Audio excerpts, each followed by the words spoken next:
Hi, my name is Deidre, and I'm 37 years old.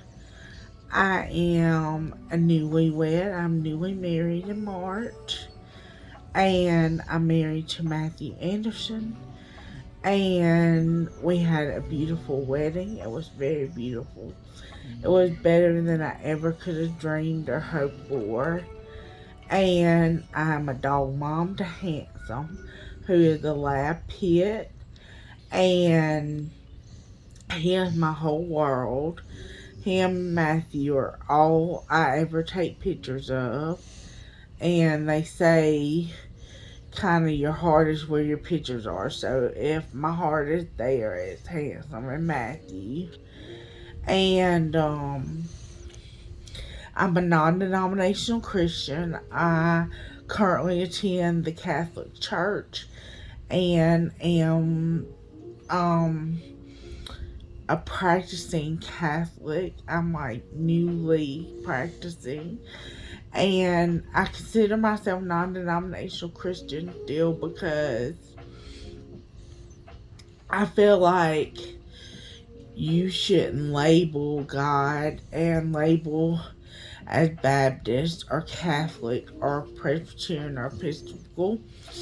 And so I feel like I'm non denominational Christian or just a Christian, but I feel like non-denominational because a lot of people are like, well, what kind of Christian are you? You know, because I know when somebody says, oh, I'm a Christian, I kind of want to know too. I'm nosy too, you know.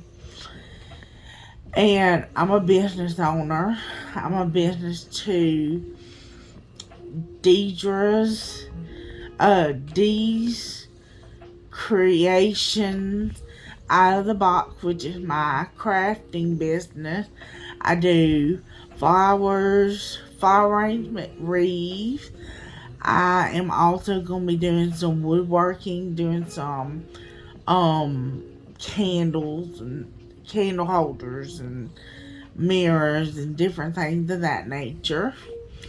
And then I also am a life coach. I'm a happiness transformational empowerment life coach. Um the main portion of what I'll be talking about today is coming from this business, and I'll be talking about empowering yourself through anxiety and depression. And so that's what I'll be talking about today. And yes, you can empower yourself while you're struggling with anxiety and depression, and or either or. And I am a YouTube influencer. Surprise, surprise.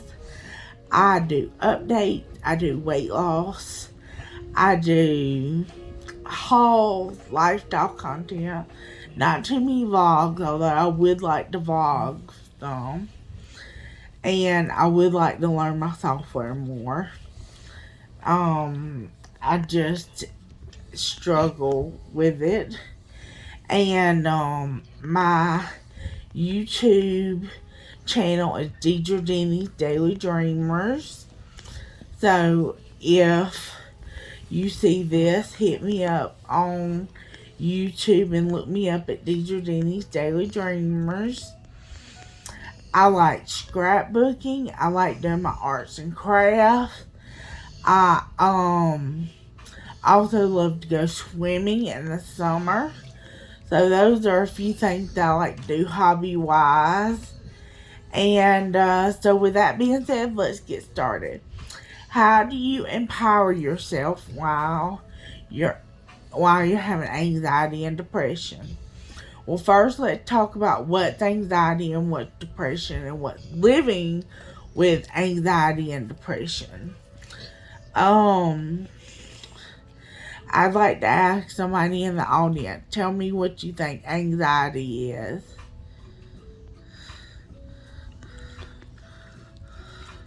The automatic trigger of the fight or flight response, whether you're conscious about it or not. But your physical response is what affects your mood and your body and your emotions. Okay, well, you gave very scientific answer, so we're gonna go with that. Yes, you are in fight or flight when you have anxiety. Normally we call anxiety the symptoms that we feel. So the heart racing, the palpitation, the tightness in the chest, the shallow breathing, the hyperventilation, all those symptoms. That's what we call anxiety. All anxiety really is if you want to call it a trigger, I would more want to call it a response. It's giving you an opportunity for a response, for you to take the trigger and you control it, you manipulate it, and you like take hold of it. So instead of you letting the anxiety beat you up and beat you around, you say, you know what, my chest is tight. I'm not a name it, claim it person where you just say, oh, I don't have it, and you kind of try to wish it away. That's not my MO. My MO is for you to address it, address the trigger. So I got tightness in my chest. Okay, so what you want to think? What caused the anxious in my chest? Let's just say you dropped a cup of milk and now you're anxious. So your trigger was the clumsiness. So now you have a choice. Like, are you gonna let that spilled milk like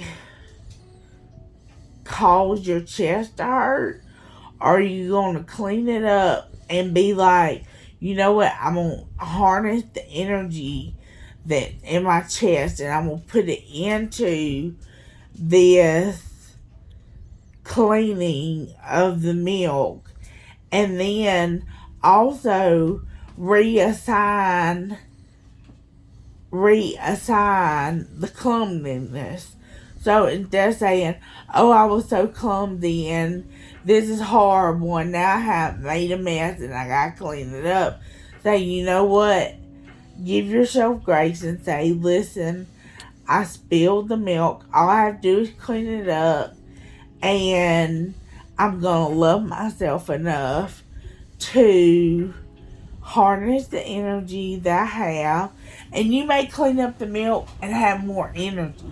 And if that's the case, take the energy that you have from this situation and harness it. What I mean by harness it is redirect it, refocus it. So go do the load of clothes, go do the dishes, go color in a coloring book, go do arts and crafts, paint your nails, it could be anything. It could be a household chore, it could be a pampering thing, it could be something you need to do, it could be something you want to do, it could be any of those things, it could be a combination.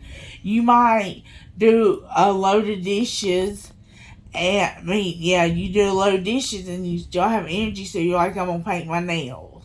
So the anxiety is just a response that we call a trigger, and you should redirect it. And when you redirect the energy, you also want to redirect your mind. When you redirect the energy, you're redirecting your body. When you redirect the label of what you call it, so like while you're thinking, you just think like positive mantras or positive things, like things you're grateful for or things of that nature, just like positive things. and you try to fill your tank up with the positive thing, because I feel like the positive thing deplete out of your tank a lot faster than the negative thing. Like, you spilling the milk on the floor, that gives you like 10 points. But if you just say like what you're thankful for, you get like 2 points apiece, kind of like deal. So you're like, oh, I'm thankful for the dog, I'm thankful for the sun, so I'm thankful for the butterfly. So you have like 6 points. So you have 6 positive to the 10 negative. And so when I think of other positive things you can say, like I have signs on around my house. Like I have one in my bathroom right now that I don't know why it resonates with me. I didn't think it would, and it actually does. It says "You're different," and it has 3 giraffes on it. So I have these they're just little bitty kind of post-it, says like "You go, girl," or "You got this," or "Hang in there," or "You're different," or "Be different." So I put these around my house, and I rearrange the locations every time, and I change them about every 3.5 weeks, and that helps me increase my like positivity tank. So I'm like, and when I'm consciously doing it, but then I get it subconsciously too, because I'm looking at these signs, and they have like little pictures or little patterns or whatever on them. So I'm like subconsciously getting that in my positivity tank. But it could be other stuff too. Like, it don't have to be like mantras or words. It could be like your favorite blouse, or your favorite lipstick, your favorite collectible, your favorite throw. It could be things like that can make you have a positive effect that go in your positive tank, as you will, and you fill it up that way. So you're filling up your positive tank. We've talked about triggers and the response of your body and your mind. So let's talk about depression. Somebody tell me your definition of depression.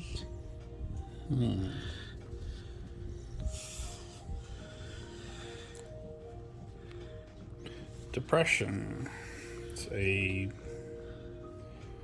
near constant negative cluster of emotions, feelings, or thought patterns that culminate into a diminishing spiral in someone's life. That can be financial, emotional, physical, and very difficult to get the necessary help, support network, or understanding of those different components that are causing the depression. Okay, so he gave an interesting answer, and depression is where you have a negative outlook, and it basically gives you a negative outcome. But you have to do the same thing you do with anxiety with depression. Because a lot of times people that are anxious have depression, and people that are anxious have, like, they go hand in hand. Not always, but in a lot of cases, most people have both of them together. Inadvertently, one over or the other. And so, like with depression, you have to take a negative and turn it into a positive. Like, for example, I can think of 2 most common things that people have trouble with depression. One, getting out of the bed, and 2, taking a shower. So let's focus on those 2 things. We'll start with getting out of the bed. For a lot of times, is that getting out of the bed, that first step, or that first rollover, the first swing of your leg over to the side of the bed, and you don't want to get up. So you just struggle wrestling in your mind, well, am I going to get up or am I just going to lay here? Oh, the bed feels nice, the bed's warm, or oh, it's cold in here, or I'm having this sensation or that sensation, I'm having this ache or that pain or whatever. And so you have all these flood of thoughts. And so I would like to tell you several ways that you can combat that, and they're like tools in your toolbox, so to speak, of how to deal with it. One of them is the 5-second rule.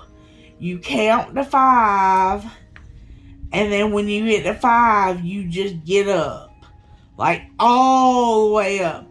Or if you're disabled and you need to like sit up and then get up, like do the get up and then the sit up and then get up. And you actually could do that in 2 sets of 5, but you would go 1, 2, 3, 4, 5, sit up, 1, 2, 3, 4, 5, stand up, and then for each additional task after that, you would just do 1, 2, 3, 4, 5, and whatever the task is. So basically, like, let's just say you're going to go make coffee. So you just 1, 2, 3, 4, 5, and then you go make the coffee. So you made your coffee, and let's just say you don't want to do anything, but in your mind you say, oh, I need to do dishes. Well, instead of doing the whole sink of dishes, do 1 or 2 dishes. And so you do that, and then you just count to 5 in between each task. So that way when you get to 5, you're automatically going, okay, basically what it does is it redirects your mind and focuses you onto the task that you're going to do, and it helps you to complete it by you just automatically doing it and thinking about doing it and doing it. So you don't have any lag time, so you're not thinking, oh, this is going to suck, or I don't want to do this, or a bazillion other reasons you could give yourself. So you're kind of cutting out the middleman, if you will. So we talked about that. The next tool that I would like to teach you for depression is deep breathing. I'm not going to teach you how to deep breathe because I feel like deep breathing, you can have different ways of doing it. But what I will recommend and give you some tips and tricks on deep breathing is they have these apps. And a lot of times you can find free apps that have the breathing techniques in them, or like you do the inhale, hold, 1, 2, 3, exhale, and it has like a little icon, and you do it with the icon. I found that most helpful. So deep breathing. Another tool in your arsenal is gratitude.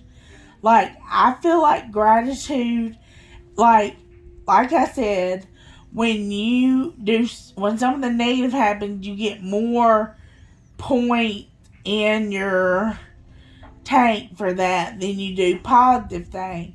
So you can be thankful for a lot of things if you think about it and what you focus on. So, like, you can be thankful that you had breakfast, that you have food to eat, that you have water, that you have hot water, that you didn't have to walk 10 miles to go get water. There's a bazillion things you can think of just with water alone of wanting to be grateful for it than saying, well, it's raining. That's negative. Like, you may think that that's a negative thing, so you're like, well, it's raining. But you can think of a bazillion other positive reasons they're grateful for that. So, gratitude. Also, I recommend goal setting.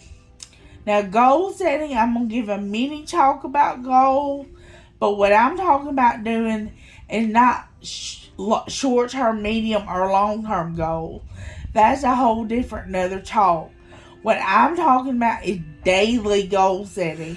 So, basically, you have a planner, you plan, like, I have to go to the doctor Monday, I have to go to the dentist on Thursday, and then I have to do house chores. So you basically set goals the night before. I learned doing some research that it's better to goal set the night before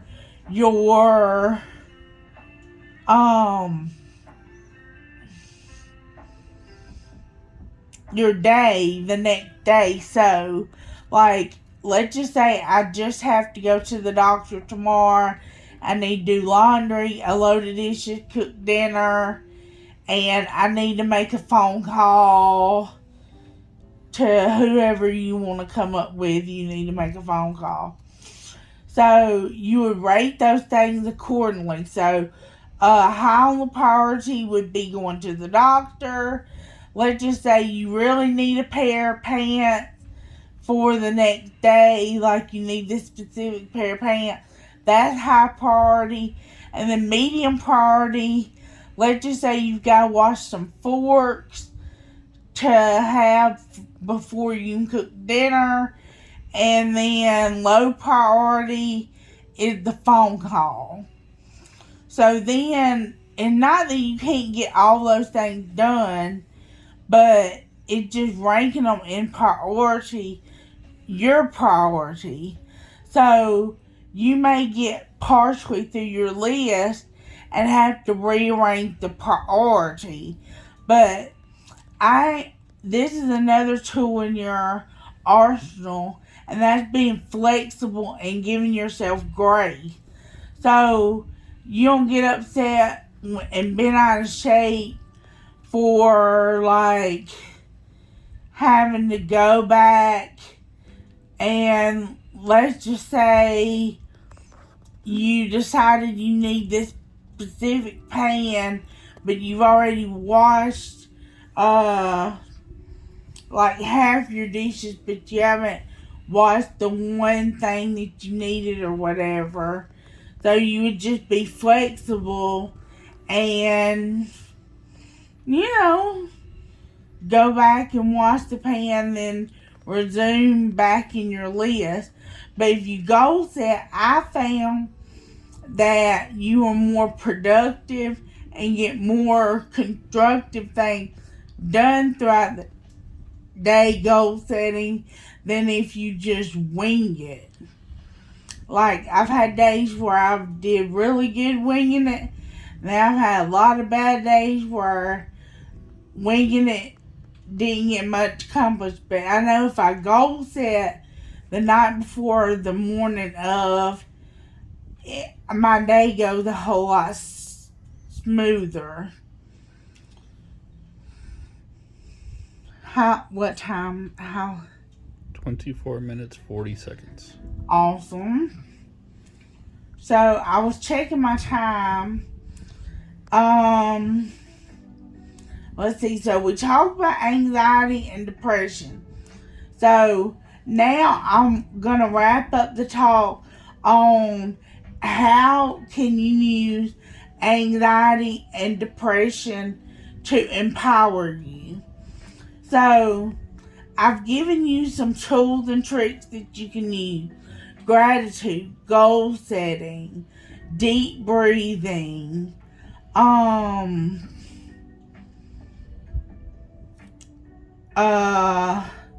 redirecting your thought, redirecting your emotion, redirecting your body. So all those things are tools that you can use. These tools are how you empower yourself. Like, it's not that you don't have anxiety or depression. Hopefully you won't be anxious or depressed long term, but if you are, you can empower yourself by, it's not that you don't have bad days, but it taking the good in the day and making it mean more than the bad that's going on. So basically, the meaning that you assign something is, and the importance that you give it, is what's going to mean the most or matter the most or have the most attention. So let's go through the day. Let's just say my day was going really good. I was doing the 1, 2, 3, 4, 5 thing, and I made my coffee, and I got through my day, and but I spilled that milk during the day, and boy, I got really upset, and I got upset that I had to clean the mess up, and then but then I called my friend. That phone call I had to make today, and I went to my friend was telling me how good of a friend I am and some positive things, and she talked about how her boyfriend broke up with her or whatever. And so then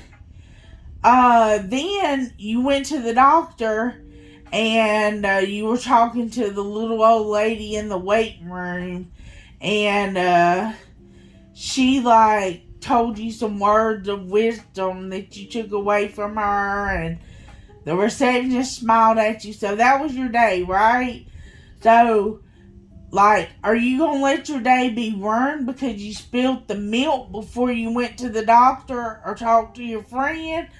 Or are you gonna say, release that and let it go, and then go throughout the rest of your day looking and trying to assign positive meaning to what you are having going on? So you assign meaning like talking to the little old lady, instead of you getting annoyed that the little old lady is old and talking to you. You are open and receptive to what she had to say, and she gives you this wisdom, and so you assign meaning to that she gave you wisdom and education, and so that goes in your positive tank. The smile and from the receptionist, that went in your positivity tank. So you have those things adding up, and let's just say the weather was pretty and you saw a beaver, and the beaver was just awesome, and you got to take a picture of it, and let's just say all those things are positively adding up in your tank. So that's what I mean by letting your anxiety and depression empower you. So now we're going to wrap it up with one last segment. And does anybody have any comments or questions? Awesome. Well, thank you so much for joining me for my talk today on anxiety and depression and it empowering you throughout your day. And have a great rest of your day. Bye bye.